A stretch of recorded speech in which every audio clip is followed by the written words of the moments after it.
Olá, estamos começando a nossa live de hoje. Eu agradeço 644 mil inscritos no meu canal. Muito obrigado mesmo. Sempre digo, você que gosta do canal, do conteúdo, das lives, das entrevistas, da perspectiva que nós temos, analítica, crítica, propositiva, indica o canal a uma amiga, um amigo. É muito fácil, o canal no YouTube, Marco Antônio Villa, diga para ativar as notificações, que é aquele sininho, coloque like no que vocês gostarem e utilize como vocês muito bem fazem, é rigorosamente verdadeiro, isso a página dos comentários. Muito obrigado mesmo. Né?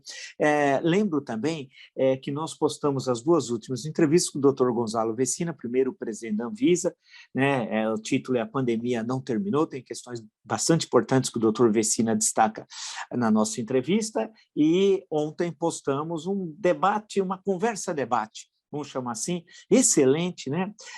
Com o doutor Fábio Tofik e o Michel German, professor da UFRJ, discutindo a questão do genocídio. Todo mundo que assistiu, recebi inúmeras mensagens, pessoas ficaram impressionadas pelo alto nível, né, do diálogo, da conversa. Foi muito bom, realmente foi uma conversa assim, excelente. E sempre digo que nós temos mais de 150 entrevistas no meu canal, já temos várias programadas para essa semana, e, sem exagero, uma verdadeira universidade aberta. Né? Lembro também que nós criamos o clube de membros. Clica lá, seja membro, tem todas as informações, sabe? É um material exclusivo que a gente vai postando no decorrer do mês, né? Tanto para os membros prata como para os membros bronze do canal. É bem legal, uma coisa bem bacana, vejam lá, tenho certeza que vocês vão gostar. Lembrar que no Twitter vocês podem me seguir pelo Vila Marco Villa, Instagram, @Marco Antônio Villa Oficial, e na plataforma de curso, www.cursovilla.com.br. Lá vocês encontram todas as informações sobre os 3 cursos que oferecemos, ou seja, História Política das Funções Brasileiras, História da Ditadura Militar no Brasil, que é fascismo, www.cursovilla.com.br. Vamos lá, então, vamos à nossa luta. Estive lendo todo o noticiário, claro, a primeira coisa tem de ser lembrado sobre o Bolsonaro, né? Realmente, a live do Bolsonaro é uma live criminosa. Ele é um delinquente. Nós temos um delinquente na presidência da República. E eu pergunto onde está o Conselho Federal de Medicina. Perguntar não ofende. Onde está o Conselho Federal de Medicina? Isso quando, na live do Bolsonaro, da última quinta-feira, que foi derrubada pelo Facebook, vale lembrar, né? É um negócio assim realmente inacreditável. Ele fez uma relação que diz o presidente do Conselho Nacional de Secretários de Saúde, que é uma fala trágica, falsa, absurda e grotesca. Ele fez uma associação dizendo que a vacinação contra a Covid leva à transmissão da AIDS. É um negócio assim inacreditável, né? É inacreditável. É inacreditável que nesse momento nós já estamos né, há quase 2 anos nessa pandemia, com tudo que nós sabemos, com tudo que foi falado, com o brilhante trabalho histórico da CPI da pandemia, com todas as informações, o delinquente Jair Bolsonaro, ele é um delinquente na presidência da República, registre-se, continua falando coisas desse tipo, né? Crimes, ele é um criminoso, esse homem é um criminoso, né? Contra a saúde pública, ou seja, ele está dizendo para as pessoas que não se vacinaram, olha, não se vacine, senão você vai pegar AIDS, e também não entende o que é AIDS, e discrimina os que têm AIDS. Em suma, é uma tragédia, e esse homem continua aí, o Conselho Federal de Medicina, instância máxima, não falou, e aqui na matéria da Folha de São Paulo, importante, várias sociedades médicas vieram a público, vários médicos, como o doutor Ramal Suleiman, do Instituto de Infectologia Emílio Ribas, famoso Instituto Emílio Ribas, né? Outros presidentes de sociedades vieram a público, indignados com isso, indignados. E o Conselho Federal de Medicina, em silêncio, é inacreditável. É inacreditável. E a fala dele, como ele continua falando, não acontece nada. Aí eu fico brincando, só para os mais novos, vou explicar o seguinte. Havia um programa humorístico, e com todo respeito a Keiti Lira, vale destacar, a época era casado com o Carlinhos Lira, grande compositor, cantor da Bossa Nova, importantíssimo na nossa história da música, e que tem presença mundial, a Bossa Nova, em qualquer lugar do mundo que você anda, você ouve um som, você vai ver, é a Bossa Nova. Ela fazia uma personagem, uma estrangeira que não entendia bem as malandragens dos brasileiros, uma mulher bonita, tal, e aí ela falou, brasileiro é tão bonzinho, tal, aí todo mundo ria, tal. Então eu estou pegando esse gancho dela, de não compreensão, muitas vezes, do que os caras queriam com ela. Tal. Claro que é um quadro que pode ser que hoje seria não sei, politicamente correta. Eu acho que não, na minha leitura, mas cada um acha o que quiser. Mas o que interessa é que ela tinha esse mote, que era muito conhecido. O brasileiro é tão bonzinho, é tão bonzinho. E é verdade, é muito bonzinho, né? O que está acontecendo com o nosso país? É inacreditável. É barbárie em cima de barbárie, barbárie em cima de barbárie. Uma gentalha caterva tomando o aparelho de Estado, gente horrorosa, né? E não acontece nada. No dia seguinte, ninguém lembra, e vai indo, vai indo, vai indo. Mas essa fala do criminoso Bolsonaro, não, não, não, não, não, não, não. Temos de registrar aqui um delinquente e vamos aguardar que as sociedades científicas da área médica, né, venham ao público, né? Já vi alguns médicos, uma outra sociedade, mas é inacreditável. E esperar que na quinta-feira perguntem para ele: e aí, criminoso, será que eles têm coragem de falar isso? Claro que não, né? Fala assim: olá, delinquente. A pergunta minha é o seguinte, recortem aí, eu estou perguntando a ele, tá? Delinquente Jair Bolsonaro, como é que o senhor faz uma relação entre vacinação contra a Covid-19 com AIDS? Da onde o senhor, delinquente, criminoso, assassino, homem de mãos sujas, né, de 600 mil mortos, corrupto, tem coragem de dizer isso? O lugar do senhor é na cadeia. É bom Jair se acostumando com o Bangu 8. E aí? O que o senhor acha disso? Ponto. Recortem isso, eu sugiro, perguntem para ele, perguntem para ele, né? Perguntem para ele, porque tudo que eu estou falando é absolutamente verdadeiro, não é verdade? Não estou dizendo nada que fere a ética jornalística, não. Poxa, 600 mil mortos. Eu estava dando uma olhada aqui no Bivor, aqui, né? Que eu já citei para vocês, e estava vendo umas passagens aqui, que acho que eu até estava anotando aqui, uma delas, do Ian Kershaw, que tem uma biografia belíssima do Hitler, que eu tenho ali, diz ele: a estrada para Auschwitz foi construída com ódio e pavimentada com a indiferença. Perfeito, perfeito, perfeito. Auschwitz é o campo de concentração. Está se referindo aos campos de extermínio, né? Cita um mais conhecido deles, desses terríveis campos. Mas é isso, você teve o ódio e a indiferença. Eu acho que nós estamos vendo a absoluta indiferença, o país sendo destruído e nada. Todo mundo olhando, falando, deixa, vamos esperar dia 2 de outubro de 2022. Eu acho isso fantástico. Então, primeiro eu queria só registrar isso, que é algo que me deixou, eu fiquei furioso e tal. Por outro lado, eu queria lembrar, e alguns fatos para depois associá-los, algo que já entrevistados no nosso canal já tinham apontado. Veja a bela entrevista com Felipe Salto no nosso canal. Olha, a matéria de Estadão, agora, há pouco tempo, Itaú passa a prever recessão para o ano que vem, com queda de 0,5% no PIB. Cadê a recuperação em V do Guedes? Quantas vezes nós falamos que isso era falácia? Quantas vezes? Aqui nesse espaço eu ouvi, em outros lugares, Gargantas de Aluguel dizia o contrário, claro. Né? Quantas vezes? Os nossos entrevistados, quantas vezes eles alertaram, grandes economistas, olha, a situação é grave, olha, a situação é preocupante. Itaú passa a prever recessão para o ano que vem com queda de 0,5% no PIB. Se isso ocorrer, o ano passado foi menos 4,1%. Esse ano deve ser em torno de 5%, mas lembrar que foi menos 4,1%. E o ano que vem, se for menos 0,5%, meu Deus, os outros 2 anos anteriores, 2017, 18, 19, foi 1,2%, 1,3%, e 2015, 2016 foi menos 3,5% e menos 3,1%, salvo engano, né? Ou seja, terrível baque, foi o pior biênio da história econômica do Brasil republicano. Nós não conseguimos se recuperar daquilo.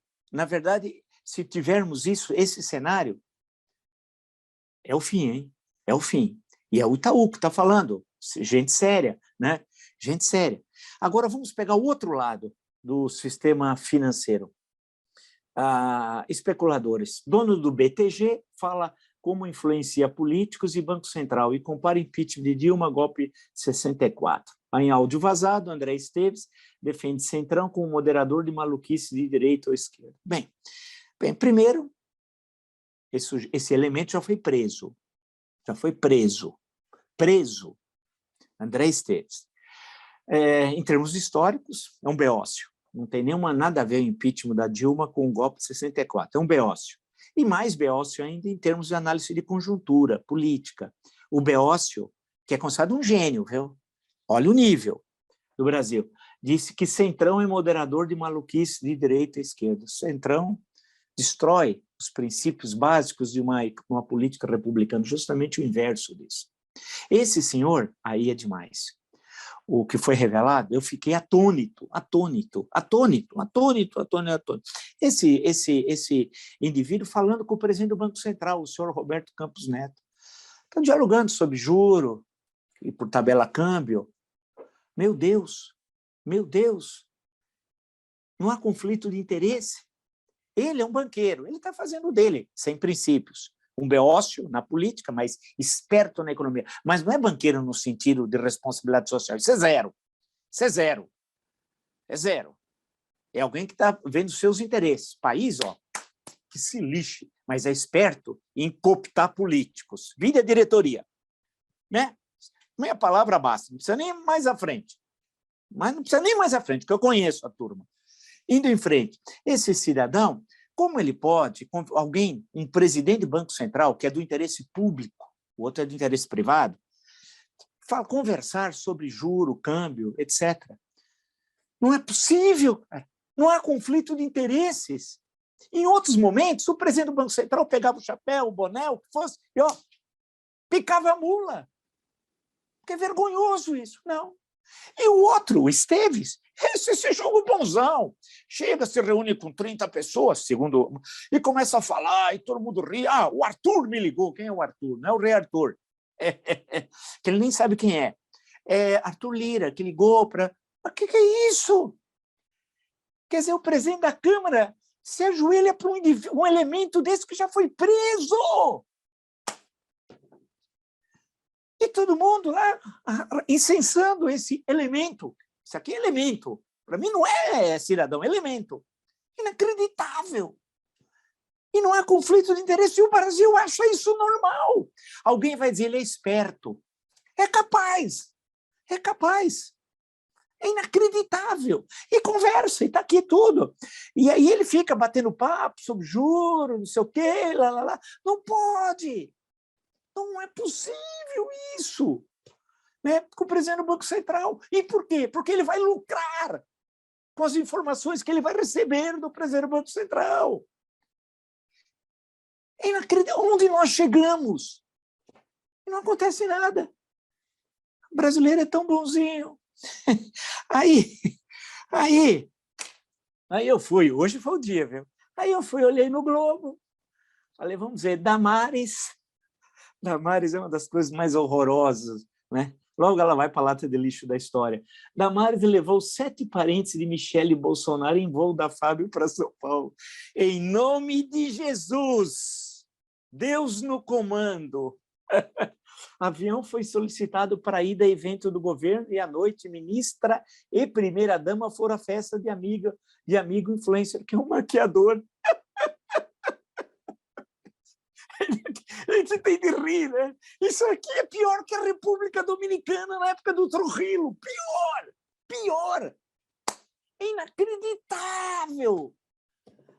Aí tem a foto de um sujeito chamado Agostinho Fernandes, ao lado de Damares e Michele, na comemoração em um restaurante badalado. Não tem o nome de que restaurante é. É daqueles restaurantes que a gente nunca mais ir, viu? Mas não sei, aqui não tem, ao menos nesse momento era matéria do Globo. É inacreditável. Damares levou 7 parentes de Michele Bolsonaro. O voo da FAB é para levar. E ela veio para o aniversário do cidadão aqui, desse cidadão, que é o maquiador da Michele, que não explicou o dinheiro que o Queiroz depositou na conta dela. Para isso ela vem agora, a avó dela, que morreu de Covid, morava numa favela em Ceilândia, Brasília, e andava de muletas para pegar remédios num centro lá de saúde, aí ela esqueceu. A avó que foi condenada por tráfico de drogas. A mãe dela foi condenada por falsificar documentos, era falsificadora de documentos. O tio era miliciano, e tem outro. Vamos parar por aí que já está bom. Em nome de Jesus. Né? Deus no comando. O que diria o pastor Mala? Pastor Mala, pergunta, um homem de Deus, como tu és. Pastor Mala, me explica isso daqui, Pastor Mala. O senhor não era tão furioso com o PT? Eu criticava o PT, mas por outras razões diferentes. O senhor que era um oportunista, que apoiou, inclusive, o Lula. Né? Eu digo ao senhor, pastor Mala, e aí, tem Jesus aqui ou tem Asmodeu? Recorte essa pergunta, mande ao pastor. Pastor Mala, por favor, é Deus ou Asmodeu? É assim, esse é o Brasil. E o que acontece? O brasileiro é tão bonzinho. Vamos em frente. Vamos em 77, quero viajar no avião da FAB. Agora, não tinha avião para levar cilindro para Manaus. Aí não tinha. Para Manaus, levar avião com cilindro de oxigênio, pessoas morrendo sem poder respirar, como morrer afogado no seco. Aí não tinha. Aí a FAB não tinha. O brigadeiro de festa infantil, rançoso, que dirige a FAB, aí não tinha. Agora, para levar essa malta, aí tinha.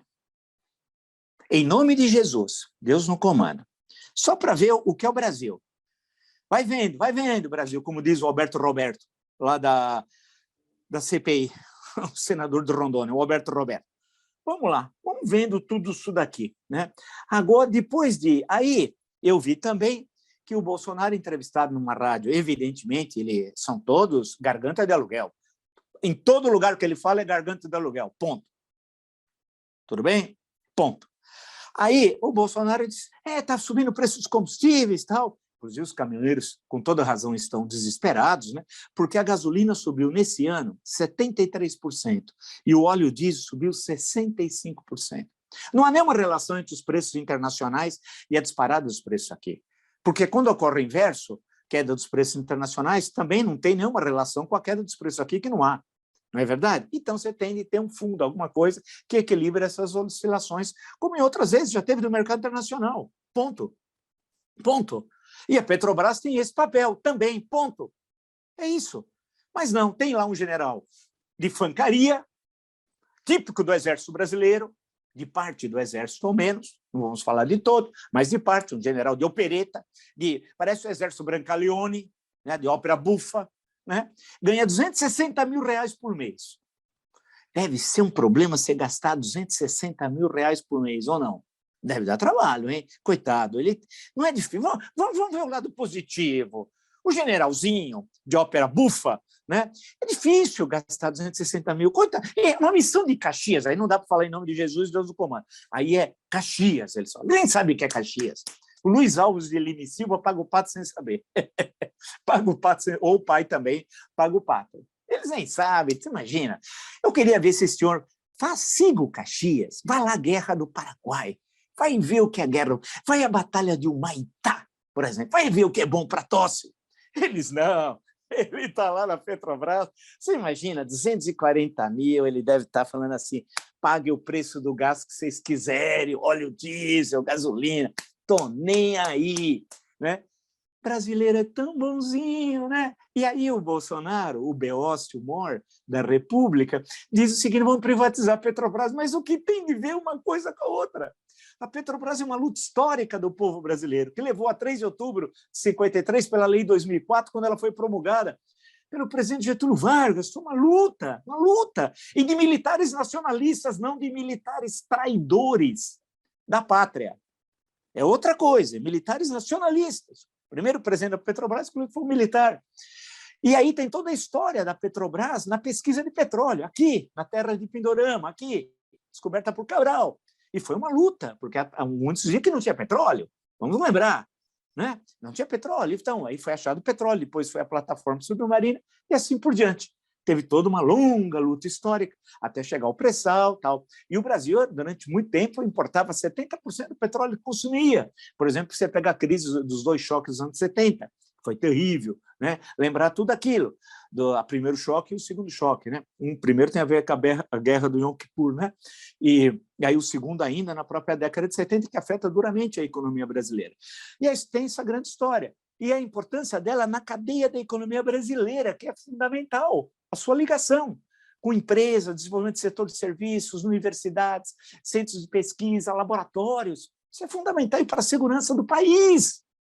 Aí ele vem falar, vamos privatizar. Ele nem tinha o que respondeu.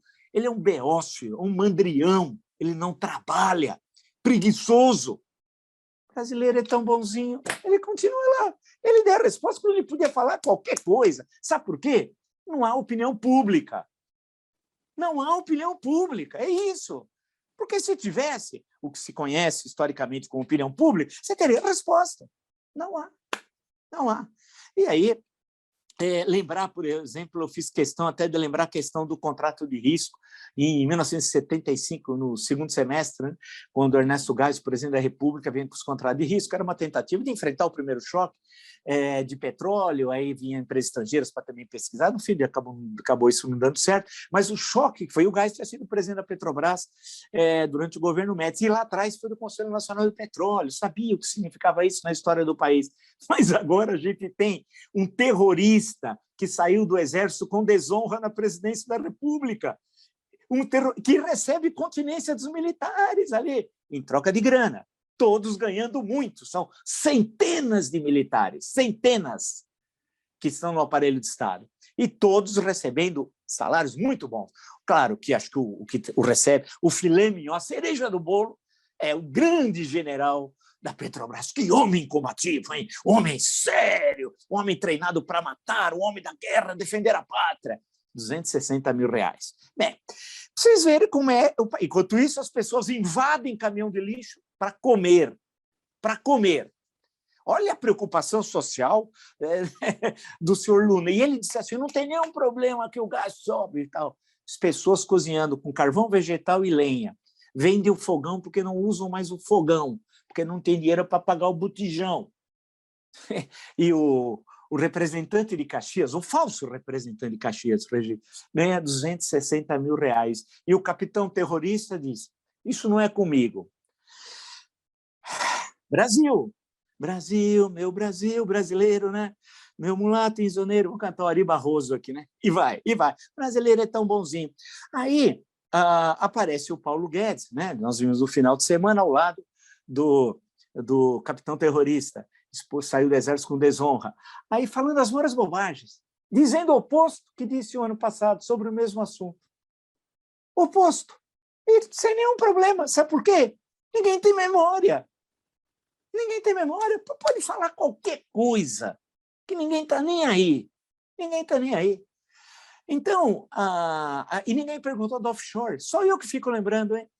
Quanto ele ganhou quarta, quinta, sexta-feira da semana passada, o Paulo Guedes, com a disparada do dólar? Quanto ele ganhou? Alguém pergunta para ele? Sugira o pessoal que conversa com essa caterva, pergunte para ele quanto ele ganhou com a empresa dele, lá nas Ilhas Virgens Britânicas. Quanto ele ganhou? Graças aos Pandora Papers, eu presumo que vai ter mais documentos, porque são mais de 11 milhões e meio de arquivos, né? Demora para você fazer a seleção, tudo, isso não é fácil do mundo inteiro, né? Veja a diferença do Brasil com o Chile. Lá está dando um rolo com o presidente Pinheira, por causa do Pandora Papers. Aqui, eu pergunto a vocês, sobre o Paulo Guedes, esqueceram. E os outros? Que ficam falando de reforma tributária, administrativa, reforma do imposto de renda, reforma da Previdência, e está todo o dinheiro lá fora. Esqueceram, ninguém falou mais nada, mais nada. Daqui a pouco, olha, eu não garanto se amanhã, esses caras, esses elementos, que eu não chamo de cidadãos, são elementos no sentido policial, né? Como se falava na antiga linguagem policial, muito amena, bem brasileira, né? Afinal, a escravidão foi mais tempo durou no mundo ocidental, foi aqui, né? Então, esses caras vão aparecer outra vez de volta, vão estar aí falando. E dizendo como que nós devemos nos organizar como país. Aí você pergunta para eles, mas espera um pouco, você não tem offshore? Você não tem casa no exterior? Você não tem dinheiro lá fora? Você não está toda hora fora do país? Todos. Você não foi se vacinar fora do país? Quantos? Quantos? E eles palpitam sobre o nosso país e ninguém fala nada. Ninguém fala nada. E eles são ouvidos, como se estivesse pontificando. Está cheio desses. Alguns tiveram na CPI.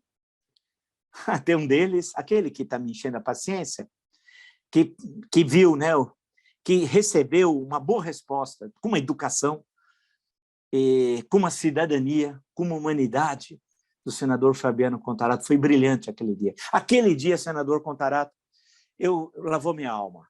porque aquela pessoa que estava ao seu lado, homofóbico, que falou as coisas tenebrosas sobre o senhor e sobre o senador Randolfo Rodrigues, a sua resposta, olha, foi a minha. Eu fiquei tão satisfeito em ouvir tudo aquilo. Eu já gostava muito do seu trabalho, brilhante trabalho. Fiquei mais orgulhoso de saber que tem um senador como o senhor, e respondendo aquele elemento, porque também não é cidadão, para mim aquilo é elemento. Coisa horrível, né?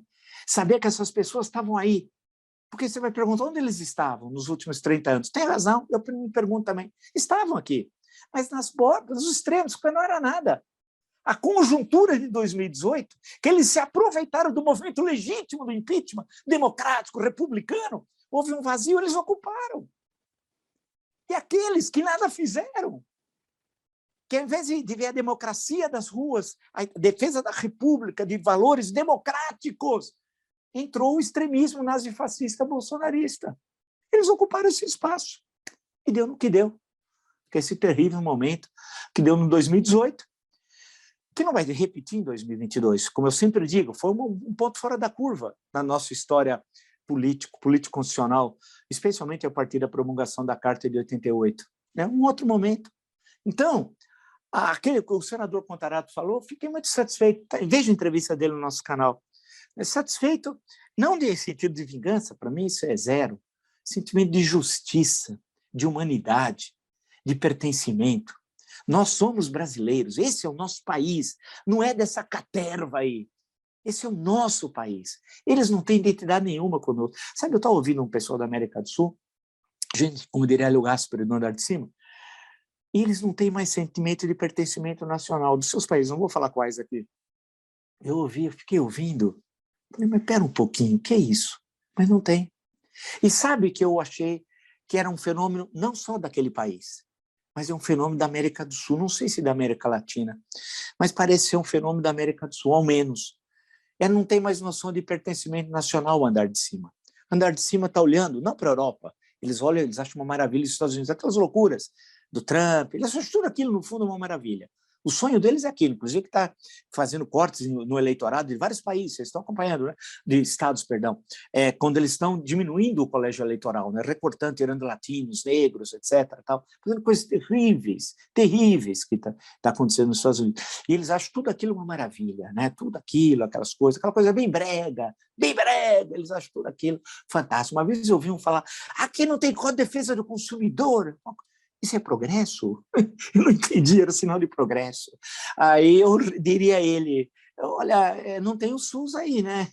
Tem muita gente, inclusive, que foge dos Estados Unidos, vindo no Brasil se tratar pelo SUS.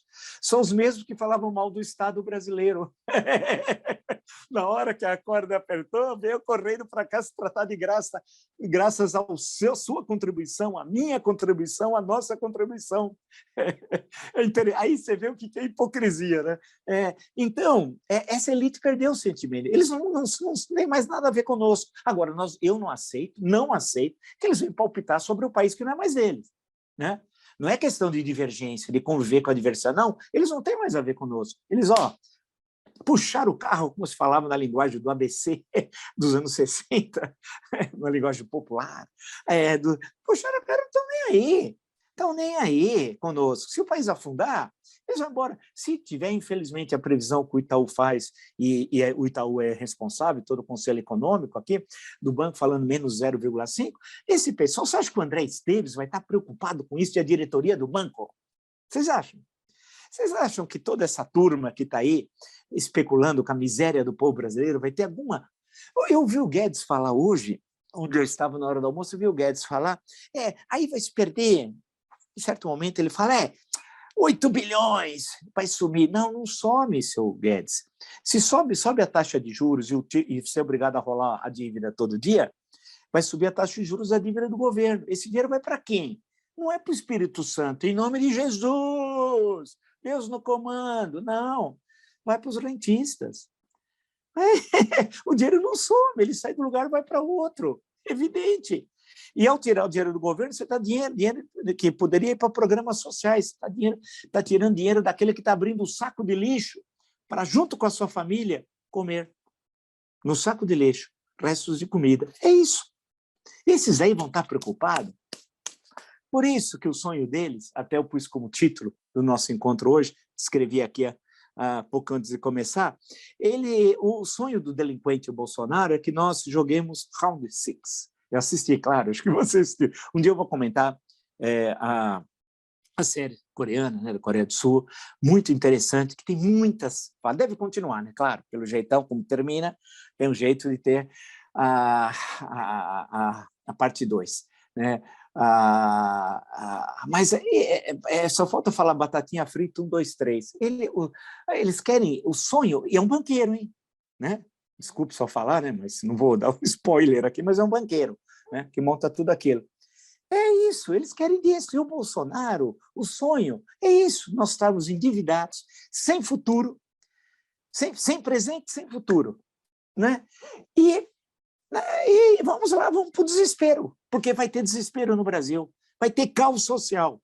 Se tiver isso daqui, menos 0,5, quanto que vem, é caos. É caos, nós estamos indo para o caos. E ele está conseguindo o que quer, porque eu cantei a bola lá atrás, vocês são testemunhas. É isso. Porque o que é o Round Six é o desespero, não tem mais onde sair.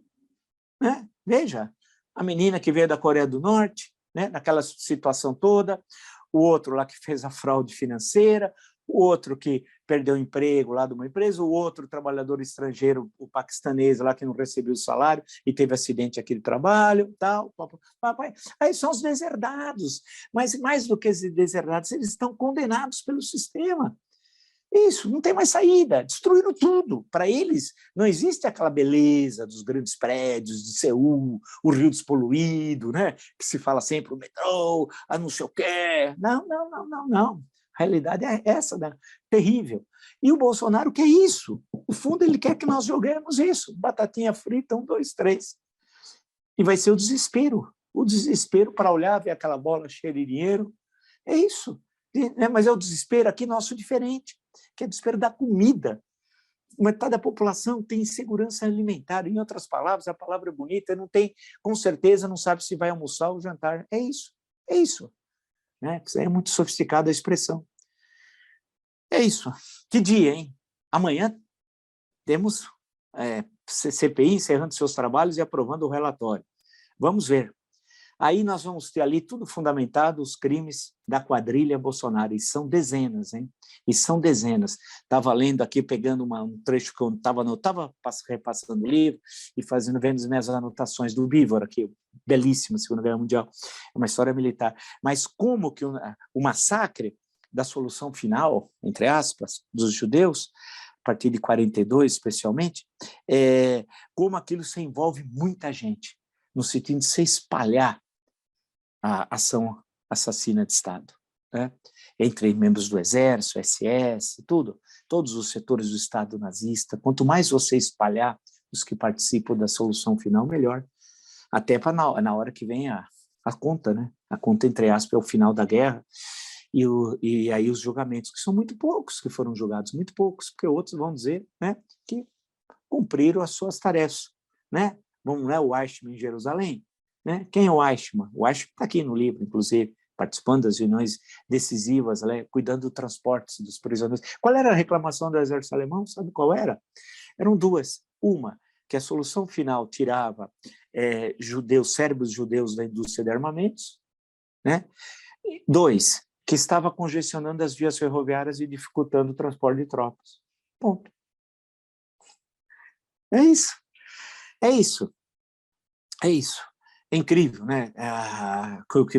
Que é a história da humanidade. Por isso que quando viram tudo aquilo depois da guerra, muitos falaram, olha, bem, aí tem toda uma discussão que um dia nós podemos até fazer. Mas, concluindo aqui, na terra descoberta por Cabral, mas que não foi tão descoberta assim, porque já tinha muita gente por aqui, né? Conforme está saindo no meu livro Um País Chamado Brasil, daqui a pouco eu já identifico direitinho, já estamos para saber direitinho a data, né? A de distribuição, quando chega às livrarias, lançamento. Vamos esperar se conseguimos ou não, vai depender da questão sanitária, para fazer com responsabilidade, se for possível, o lançamento dentro do que determina todos os cuidados necessários. Caso não seja possível, faremos por via virtual e mais à frente, o ano que vem, se Deus quiser, quando as coisas estiverem melhor, aí nós podemos fazer o lançamento presencial.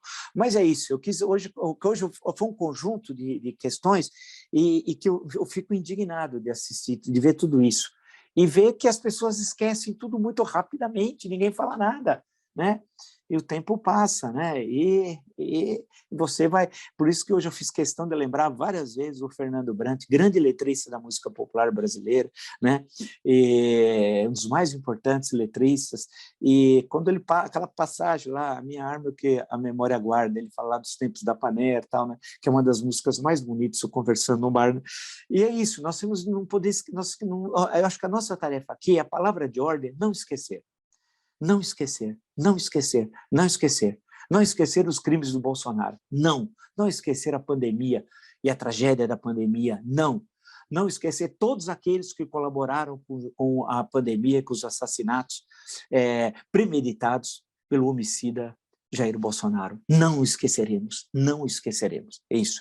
Tem aquela palavra de ordem, não passarão, né? De Madrid. Acabou não sendo bem assim na Guerra Civil, mas aqui vai ser diferente. Guerra Civil Espanhola, né? Aqui vai ser diferente. Nós vamos sempre falar, não esqueceremos. Acho que é isso é importante.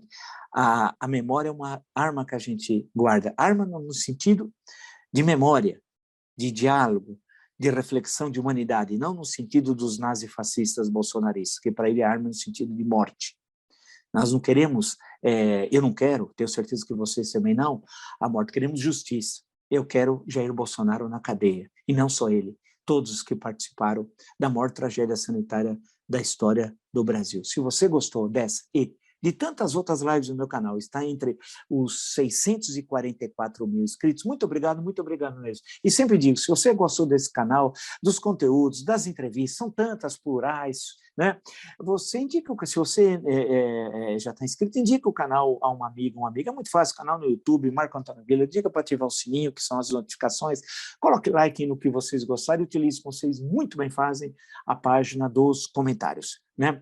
Lembro que as duas últimas entrevistas que eu já citei, com o doutor Gonzalo Vecina, com o doutor Fábio Tufik e o professor German, os dois últimos discutindo a questão da pandemia, né, no sentido histórico-jurídico, e o doutor Vecina, a questão que a pandemia ainda não terminou, infelizmente. Tal. E temos várias entrevistas por decorrer dessa semana, né? Lembrar também que nós queremos o clube de membros. Seja membro, clique lá, é super legal, seja membro, é muito bacana, né? Você vai ter todas as informações, é um conteúdo exclusivo que a gente vai alimentando o canal, né? Dos membros. É bem bacana, veja lá, você vai gostar. Eu estou gostando de fazer uma coisa super interessante. Seja membro, tem todas as informações. Lembrar que no Twitter você pode me seguir pelo Vila Marco Villa, no Instagram, @Marco Antônio Villa Oficial, na plataforma de curso www.cursovilla.com.br e na plataforma e também na www.cursovilla.com.br, desculpe, lá tem os 3 cursos que nós estamos oferecendo: História Política das Funções Brasileiras, História e Ditadura Militar no Brasil, que é fascismo. Basta, portanto, vocês acessarem www.cursovilla.com.br. Lembrar que, por fim, eu sempre esqueço de falar, tem o Instagram da minha mulher, que é bem bacana, @Letícia de Castro Villa Oficial, e tinha uma série de outros assuntos, mas eu vou guardar para amanhã, que ainda temos também de falar, claro, do relatório dos indiciados na CPI da pandemia. Nos encontramos amanhã. Até!